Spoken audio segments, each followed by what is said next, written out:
Hello friends, सी programming सीखने की इस सीरीज में आज हम देख रहे हैं मैट्रिक्स का ट्रांसपोज कैसे फाइंड करें। प्रीवियस वीडियोस में हमने देखा था मैट्रिक्स और कुछ नहीं लेकिन टू डायमेंशनल एरे है। तो यहाँ पे मैं एक टू डायमेंशनल एरे डिक्लेयर कर देता हूँ। Late us say integer a32। उसके बाद CLR SCR लिख देता हूँ ताकि हमें कोई प्रीवियस आउटपुट दिखाई ना दे, और लास्ट में मैं गेट ch लिख देता हूँ।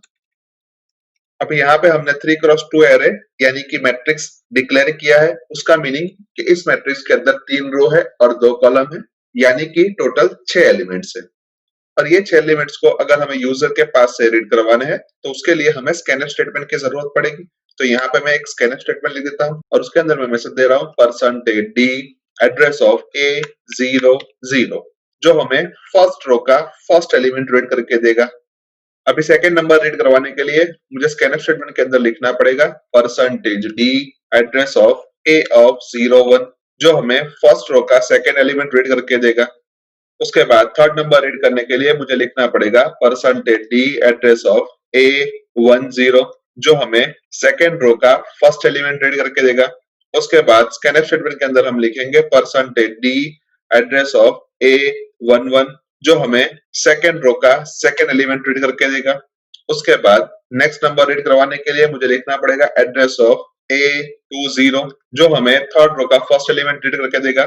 और फिर लास्ट नंबर रीड करवाने के लिए मुझे लिखना पड़ेगा एड्रेस ऑफ A21, जो हमें थर्ड रो का सेकंड एलिमेंट रीड करके देगा। अभी यहाँ पे हम सभी स्कैनफ स्टेटमेंट को ध्यान से देखें तो उसके अंदर %d address of A common है। सिर्फ चेंज एरे एलिमेंट की रो एज वेल एज कॉलम में हो रहा है, यानी कि यही टास्क हम सिंगल स्कैनफ स्टेटमेंट की मदद से भी कर सकते हैं, लेकिन उसके लिए हमें लूप की जरूरत पड़ेगी। तो यहाँ पे मैं एक लूप लिख देता हूँ, लेट अस से फॉर लूप। इसके अंदर मैं लिख रहा हूँ i is equals to 0, i less than 3 और i प्लस प्लस, यानी कि ये फॉर लूप 3 बार एग्जीक्यूट होगा।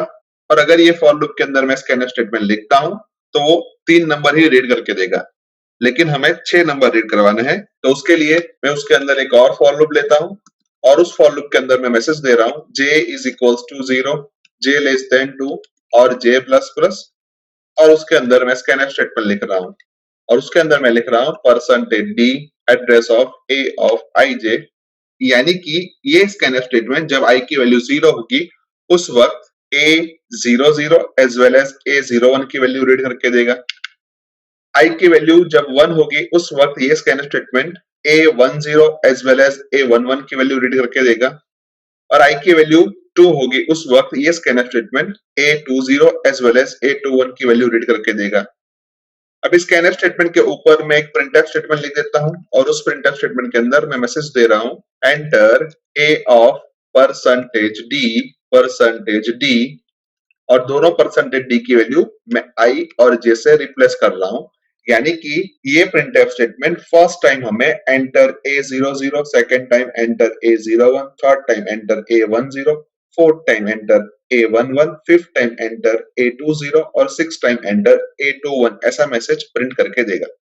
अभी सपोज हम ऐसा एज्यूम कर रहे हैं कि A00 की वैल्यू 23 है, A01 की वैल्यू 34 है, A10 की वैल्यू 45 है, A11 की वैल्यू 56 है, A20 की वैल्यू 67 है, A21 की वैल्यू 78 है।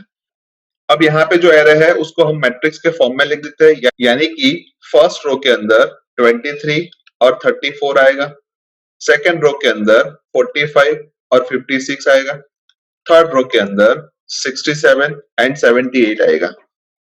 अभी इसी एरे यानी कि मैट्रिक्स का हमें ट्रांसपोज करना है, यानी कि जो हमारी फर्स्ट रो है वो फर्स्ट कॉलम में कन्वर्ट हो जाएगी, सेकंड रो है वो सेकंड कॉलम में कन्वर्ट हो जाएगी और थर्ड रो है वो थर्ड कॉलम में कन्वर्ट हो जाएगी। यानी कि अगर मैं इसका ट्रांसपोज लिखूं तो उसका ट्रांसपोज कुछ ऐसा होगा कि फर्स्ट रो के अंदर 23, 45 और 67 आएगा और सेकंड रो के अंदर 34, 56 और 78 आएगा। यानी कि हमारा एरे 3x2 था तो उसका ट्रांसपोज हमें 3x2 मिला, यानी कि हम यहाँ पे सिंपली एक एरे डिक्लेयर कर देते हैं, लेट अस से ट्रांसपोज T, जो कि 2x3 मैट्रिक्स होगा। अभी यहाँ पे हम ध्यान से देखें तो ट्रांसपोज के सारे एलिमेंट्स हम लिख देते हैं, लेट अस से T00, T01 और T02, same way T10, T11 और T12। अभी T00 को हम ध्यान से देखें तो वो 23 है, और 23 और कुछ नहीं लेकिन A00 है, तो हम सिंपली यहाँ पे लिख देते हैं कि T00 is nothing but A00। Same way T01 45 है, और 45 और कुछ नहीं लेकिन A01 है, तो हम यहाँ पे सिंपली लिख देते हैं कि A10। उसके बाद T02 67 है, और 67 और कुछ नहीं लेकिन A20 है। सेम वे T10 34 है, तो और 34 और कुछ नहीं लेकिन A01 है। सेम वे T11 56 है, और 56 और कुछ नहीं लेकिन A11 है। और लास्ट में T12 78 है, और 78 और कुछ नहीं लेकिन A21 है।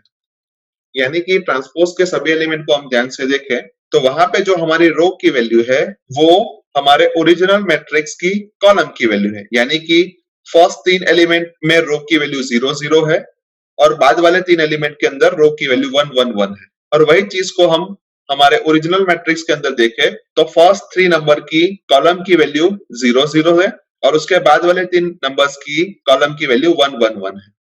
सेम वे फर्स्ट 3 नंबर की कॉलम की वैल्यू 0 1 2 है, और उसके बाद वाले 3 नंबर की कॉलम की वैल्यू भी 0 1 2 है। और अगर हम हमारा ओरिजिनल मैट्रिक्स देखें तो उसकी रो की वैल्यू जो भी है, जिसमें फर्स्ट 3 नंबर की रो की वैल्यू 0 1 2 है, और नेक्स्ट 3 नंबर की रो की वैल्यू भी 0 1 2 है। यानी कि हम सिंपली बोल सकते हैं कि हमारा ट्रांसपोज मैट्रिक्स है, उसका ith रो का jth एलिमेंट यानी कि T ऑफ ij और कुछ नहीं लेकिन A ऑफ ji है, यानी कि हमारे ओरिजिनल मैट्रिक्स का jth रो का ith एलिमेंट। अभी इसी चीज को हम लॉजिक के तौर पे लिख देते हैं। सो लेट अस से फॉर लूप के अंदर हम लिखते हैं कि I is equals to 0, I less than 2 और I प्लस प्लस, और उसके अंदर for j is equals to 0, j less than 3 और j प्लस प्लस, और वहां पे हम सिंपली लिख देते हैं कि t of ij is nothing but a of ji, और फिर t ऑफ ij को हम प्रिंट करवा देते हैं। यानी कि उसके लिए मैं एक प्रिंटफ स्टेटमेंट लिखता हूं, और जिसके अंदर मैं मैसेज दे रहा हूं परसेंटेज 5d, और परसेंटेज 5d की वैल्यू tij से रिप्लेस कर देता हूं। और हर एक रो के एलिमेंट्स को हम न्यू लाइन में प्रिंट करवाते हैं, यानी कि एक रो के फिनिश हो जाने के बाद हम सिंपली एक प्रिंटफ स्टेटमेंट लिख देते हैं, और जिसके अंदर हम मैसेज दे रहे हैं /n। अभी लूप से पहले हम एक और मैसेज दे रहे हैं, जिसके अंदर हम लिख रहे हैं कि ट्रांसपोज मैट्रिक्स इज। अभी लूप को हम ध्यान से देखें तो वहां पे हमने i और j दो वेरिएबल का यूज किया है, लेकिन उसको हमने ऊपर डिक्लेयर नहीं किया। तो सबसे पहले हम वो दो वेरिएबल को ऊपर डिक्लेयर कर देते हैं, let us say integer i as well as j, और फिर प्रोग्राम को सेव कर देते हैं। उसके बाद प्रोग्राम को कंपाइल करते हैं। कंपाइलेशन में कोई भी एरर नहीं आई तो प्रोग्राम को रन करके देख लेते हैं, जहां पे मैं A00 की वैल्यू 23, A01 की वैल्यू 34, A10 की वैल्यू 45, A11 की वैल्यू 56, A20 की वैल्यू 67 और A21 की वैल्यू 78 इंसर्ट कर रहा हूं, और हमें आउटपुट के तौर पे मिल रहा है ट्रांसपोज मैट्रिक्स इज 23 45 67 34 56 और 78, जो कि परफेक्टली सही है, क्योंकि अभी अभी हमने इसी मैट्रिक्स का ट्रांसपोज मैट्रिक्स फाइंड किया है। अभी यहाँ पे हमने 3x2 मैट्रिक्स का ट्रांसपोज फाइंड किया है। अगर मुझे 4x1 मैट्रिक्स का ट्रांसपोज फाइंड करना है तो सबसे पहले मुझे डिक्लेरेशन के तौर पे इंटीजर A32 की जगह पे इंटीजर A41 करना पड़ेगा। उसके बाद T23 की जगह पे T14 करना पड़ेगा। लूप के अंदर i लेस देन 3 की जगह पे i लेस देन 4 करना पड़ेगा, और इनर लूप के अंदर j लेस देन 2 की जगह पे j लेस देन 1 करना पड़ेगा। नीचे i लेस देन 2 की जगह पे i लेस देन 1 करना पड़ेगा, और j लेस देन 3 की जगह पे j लेस देन 4 करना पड़ेगा। यानी कि टोटल 4 जगह पे रो की वैल्यू और 4 जगह पे कॉलम की वैल्यू चेंज करने के बाद हमें 4x1 मैट्रिक्स का ट्रांसपोज मैट्रिक्स मिलेगा। और अगर इनमें से हम एक भी जगह पे चेंज करना भूल जाते हैं तो हमें हमारा आउटपुट गलत मिल सकता है। तो इसी वजह से हम यहाँ पे दो कांस्टेंट डिक्लेयर कर देते हैं, let us say hash define row 4 and hash define column 1, और डिक्लेरेशन के अंदर A41 की जगह पे A रो कॉलम कर देते हैं। ट्रांसपोज के अंदर T14 की जगह पे T कॉलम रो कर देते हैं। लूप के अंदर I लेस देन 4 की जगह पे I लेस देन रो और नीचे वाले लूप के अंदर J लेस देन 1 की जगह पे J लेस देन कॉलम। उसके बाद वाले फॉर लूप के अंदर I लेस देन 1 की जगह पे I लेस देन कॉलम और J लेस देन 4 की जगह पे J लेस देन रो। यानी कि अब सिर्फ ऊपर रो और कॉलम की वैल्यू चेंज करने से पूरे प्रोग्राम में उसकी वैल्यू ऑटोमेटिकली चेंज हो जाएगी। यानी कि ये सभी जगह पे चेंज करने से बेटर तरीका है। तो अभी एक और बार प्रोग्राम को सेव कर देते हैं। उसके बाद प्रोग्राम को कंपाइल करते हैं। कंपाइलेशन में कोई भी एरर नहीं आई तो प्रोग्राम को रन करके देख लेते हैं। जहां पे मैं A00 की वैल्यू 12, A10 की वैल्यू 23, A20 की वैल्यू 34, A30 की वैल्यू 45 सेट कर रहा हूं और मुझे आउटपुट के तौर पे मिल रहा है ट्रांसपोज मैट्रिक्स इज 12, 23, 34, 45 जो कि परफेक्टली सही है। पर यहाँ पे जो हमने एरे लिया है उसका ट्रांसपोज मैट्रिक्स हमने मैन्युअली फाइंड करके नहीं देखा, पर आप खुद मैन्युअली उसका ट्रांसपोज मैट्रिक्स फाइंड करके हमें जो आउटपुट मिल रहा है उसको वेरीफाई कर सकते हो। यानी कि हम ऐसा बोल सकते हैं कि इस प्रोग्राम के थ्रू हम किसी भी साइज के मैट्रिक्स का ट्रांसपोज मैट्रिक्स इजीली फाइंड कर सकते हैं।